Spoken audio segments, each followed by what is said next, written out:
sais plus de 1000 élèves. Et puis après, il y a le week-end, donc là, on table en gros sur à peu près entre 800 et 1000 personnes par jour. Après, il y a peut-être des répétitions dans le public. Hein. Parce que pour avoir un ordre d'idée global, comme on avait l'idée de poser la question du public en commission. C'est un festival qui commence à être reconnu au niveau régional. Là, moi, j'ai retrouvé les chiffres, donc je peux vous dire. Donc, en fait, sur les scolaires, il y a eu 15 écoles qui sont venues, 8 écoles d'Arc d'Isère et 3 écoles d'Ugine, une école de Savoie. Ça a fait 822 enfants avec 60 accompagnants environ. Et après, sur tout public, au total, c'est à peu près 1262 visiteurs qui sont venus sur le week-end.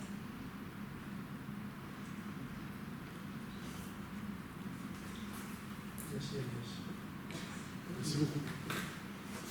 D'autres questions? Pas d'autres questions? Les oppositions, les abstentions, très bien. Sophie, toujours. Alors la délibération suivante, elle concerne la convention qui va nous lier pour cet événement, donc le Festival de la Musique numérique, à l'école internationale, communale, de danse et de musique. Excusez-moi. Parce que donc si Ugine assure en fait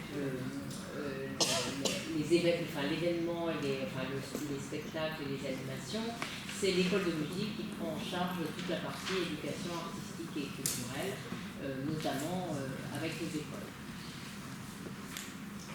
Merci. Des questions? Questions, pas d'opposition, d'abstention, très bien. Nathalie, pour la distribution. Oui, moi je vous permets ce soir, l'idée c'est un versement d'une subvention exceptionnelle pour le club de foot d'Ugine qui a été sollicité par le district de Savoie pour organiser leur assemblée générale, donc, qui va se dérouler ce samedi 21 juin. Donc c'est l'association qui s'est chargée de louer donc, la salle festive, mais du coup là, il y avait le montage du podium et la location de l'utilisation de la cuisine qui était payante, donc un montant de 222 €.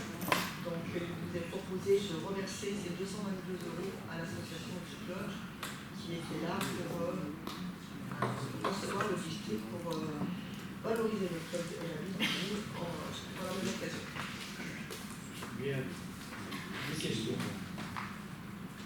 Des questions pour la proposition de l'abstention.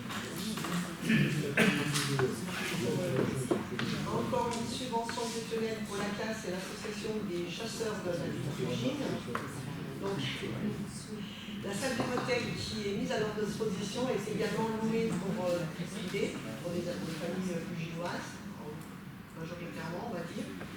Et c'est l'association qui paye les frais énergétiques de cette salle.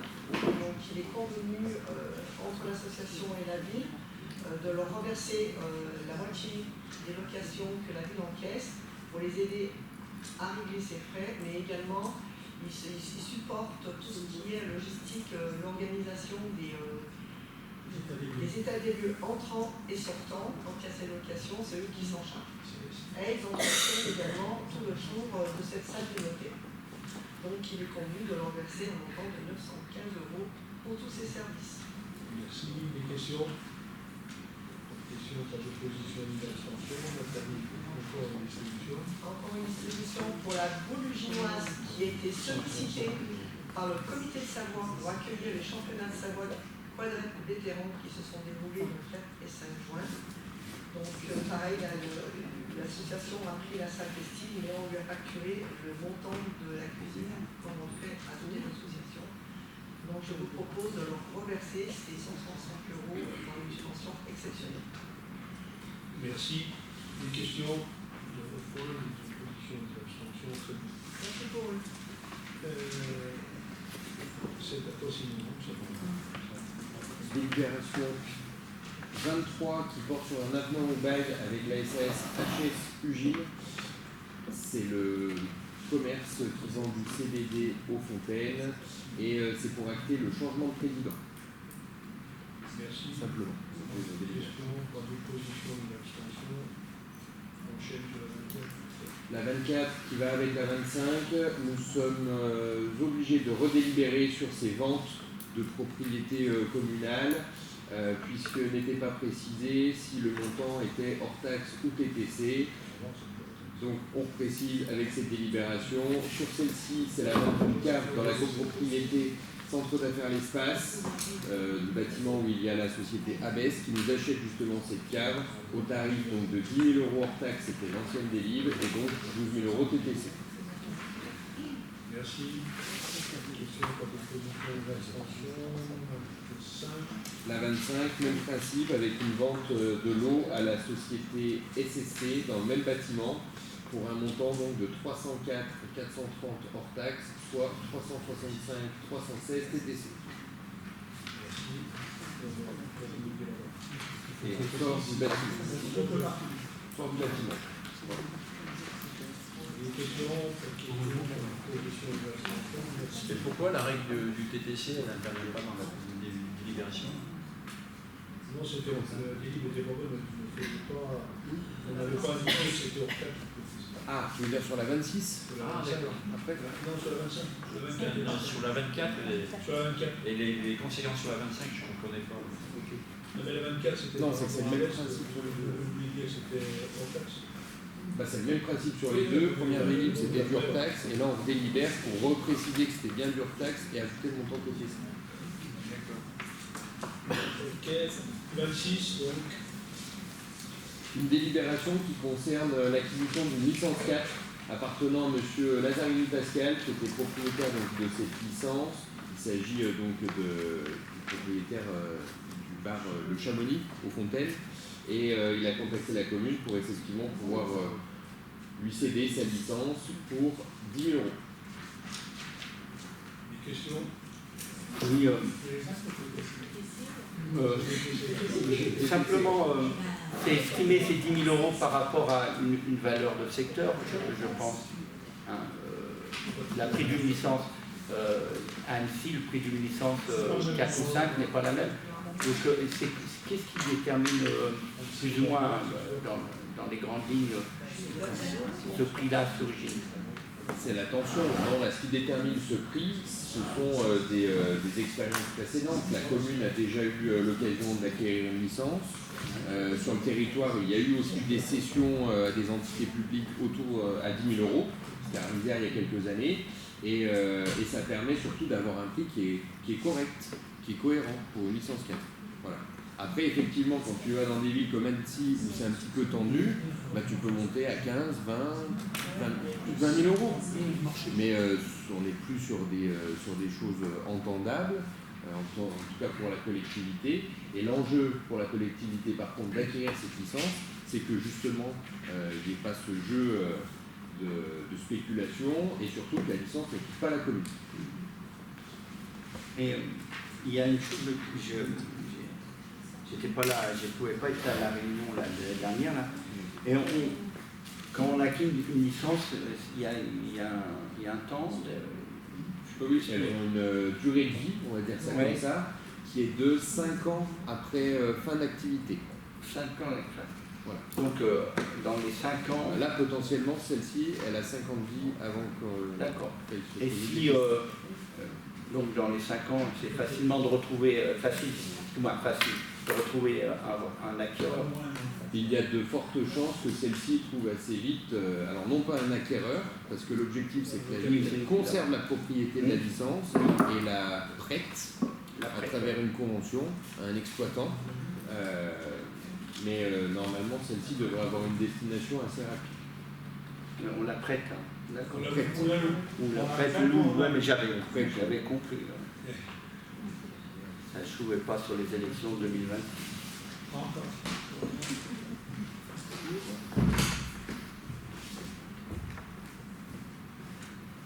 D'autres questions? Des oppositions, des abstentions? Merci. Michel. Donc, je vous rappelle que la commune et puis la 5-4V avaient une convention avec l'UMERICA pour l'ensemble des chaînes de télévision qui se termine le 7 octobre 2025. Après de nombreuses recherches, on a trouvé la société CSTV Câble Satellite Télévision qui a pu nous faire une proposition. Donc la redevance annuelle qui s'élève à 3 000 € sera payée à SNKV. Et nous, en tant que commune, on paye la mise en état, on va dire, d'installation qui ça représente 8 366 €. Et ensuite, ça sera donc tous les ans la SNKV qui paiera la redevance annuelle de 3 000 €. En sachant qu'en théorie, sauf erreur de comptable ou de changement, la SNKV n'impactera pas chaque locataire du montant de la location. Si vous regardez 3 000 € par 1250 logements à peu près, vous voyez ce que ça donne. Donc c'est plus cher à faire de l'administratif qu'à récupérer l'argent. Une question? La question, la déposition de l'abstention, c'est bien. Michel Bouillot. On a mis en place d'un bail professionnel avec la société Santé Clinique SAS. Donc les travaux qui sont en dessous de la mairie sont en cours de réalisation, qui devraient se terminer, on va dire mi-juillet, on ne peut pas dire 14. Théoriquement, pour une mise à disposition au 1er septembre. Donc les 3 premières années, le loyer c'est 9 € hors taxe le mètre carré, un montant annuel de 2680,36 € hors taxe. Et à partir de la 4e année, il y aura l'indice ILAP qui viendra impacter le montant de loyer. Les chiffres sont mensuels. Pardon, mensuels. Bah, si, c'est justement, oui, mensuel. Oui, c'est marqué. Des questions? Oui. Oui, en réunion préparatoire, il a été dit que après cette société était en charge d'embaucher des médecins. Oui. C'est une association. Et tous les médecins seront salariés de l'association. Médecins ou psychologues, kinés peut-être, sont tous salariés de l'association. Moi, je suis allé voir, je me pose quand même des questions parce que je suis allé voir ce qu'était cette société, Santé Clinique. Donc, c'est une société de conseil en affaires et en gestion, qui a un capital de 10 000 € et où il y a 0 salarié, uniquement un directeur. Oui.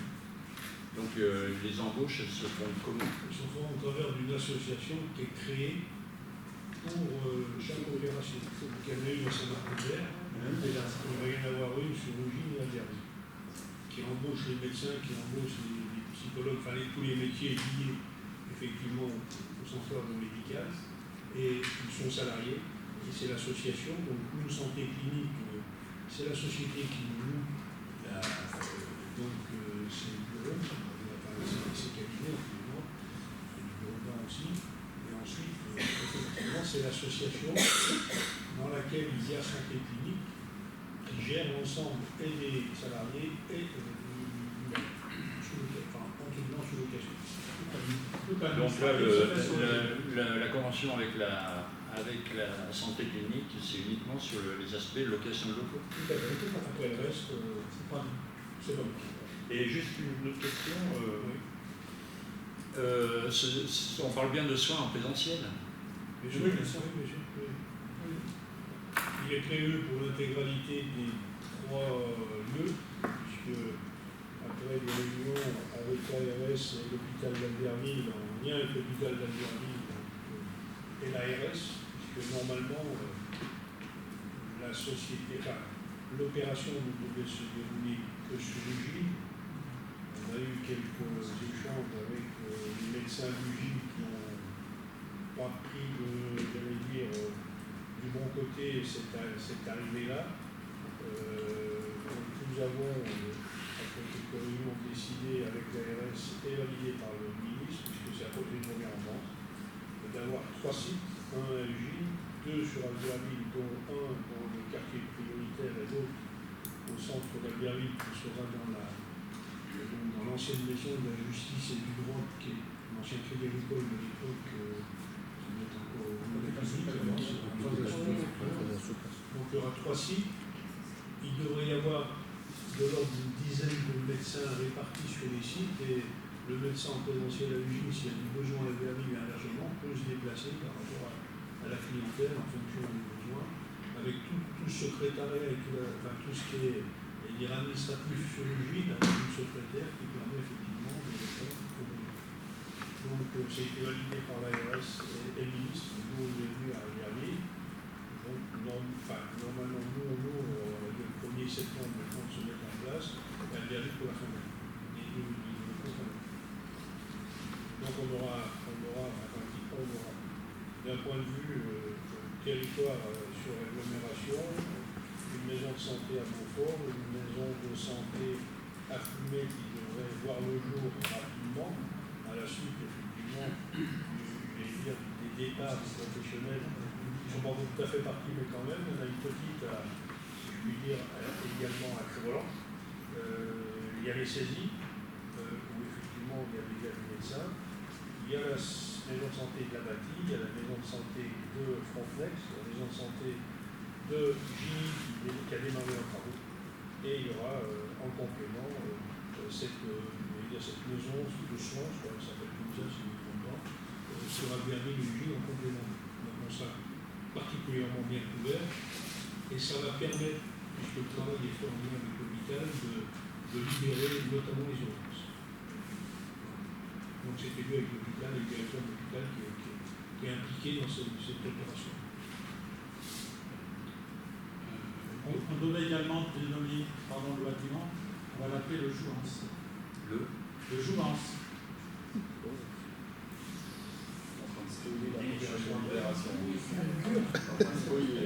Faire une cure de bière. Bien. Une dernière question sur le montage avec l'association qui emploie les médecins. Est-ce que les personnes rencontrées vous ont précisé sur le fait que l'association embauche les personnels de santé, est-ce que les personnes rencontrées vous ont précisé quel était l'intérêt, la visée de ce montage-là Parce que pas mal de médecins souhaitent être salariés. Comme par hasard, on reçoit des demandes d'implantation de médecins depuis quelque temps. Donc on les renvoie. Avec la demande que nous avons faite, c'est que ce ne doit pas être des médecins actuellement sur le territoire qui doivent être salariés, ils doivent venir d'extérieur. Et sur le fait que ça soit une association plutôt que directement cette entreprise, est-ce que ça c'est le montage de santé clinique représenté le directeur, il s'appelle le docteur Salou. Il a dû trouver un intérêt, je ne peux pas répondre dessus. Je pense que comme il associe les médecins également, il ne veut pas les associer dans une société en tant que telle, mais il associe. Ici, on a une association aussi de médecins pour assurer justement la répartition des frais et autres. Là, les médecins sont dans l'association également. Je pense que c'est sur ce modèle-là, c'est que les médecins sont aussi impliqués, je veux dire, dans le fonctionnement et dans les dépenses et les recettes de l'emploi. Tout en étant salarié. Voilà. Merci pour cette réponse. D'autres questions, des oppositions, des abstentions? Très bien. Merci. Donc c'est l'acquisition d'une parcelle appartenant à la société Ugitech au Denis la plaine de Lille. Donc il y a une proposition, on a fait une proposition à Ugitech pour un terrain d'environ 936 m², au prix de 1,93 € le mètre carré pour un montant de 1806,48 €. C'est un terrain qui pourrait être intéressant pour faire des développements économiques. Juste devant, les terrains qui ont été vendus à M. Coutin, entre la route et le terrain de M. Coutin. Une question? Oui, je pense qu'ils vendent ce terrain parce qu'ils ont quand même besoin d'un minimum de surface, mais je pense parce qu'il est excentré de l'usine, non? Ou ils ne voulaient pas en garder en réserve un peu foncière? Ils le vendent parce que c'est nous qui leur avons demandé de l'acheter. Sinon, ils n'étaient pas plus ou moins vendeurs, ce n'était pas leur intérêt particulier. C'est un terrain qui leur servait pas. Oui. Et nous qui peut nous servir, puisque dans le projet Coutin, on avait imaginé d'avoir quel propriétaire de ce terrain. Donc c'est une petite implantation. aussi, vous voyez, c'est très commode. Voilà. D'autres questions? Des oppositions, des abstentions? Françoise. Une acquisition de parcelles à la famille Perrin. Ils ont sollicité la commune pour vendre leurs parcelles afin de régler une succession de plusieurs parcelles pour un total de 6 770 mètres carrés. Ce sont des parcelles dont une notamment celle qui est à côté de l'Étrevet qui jouxte des parcelles communales. Donc c'est intéressant de devenir propriétaire pour un prix de 700 €.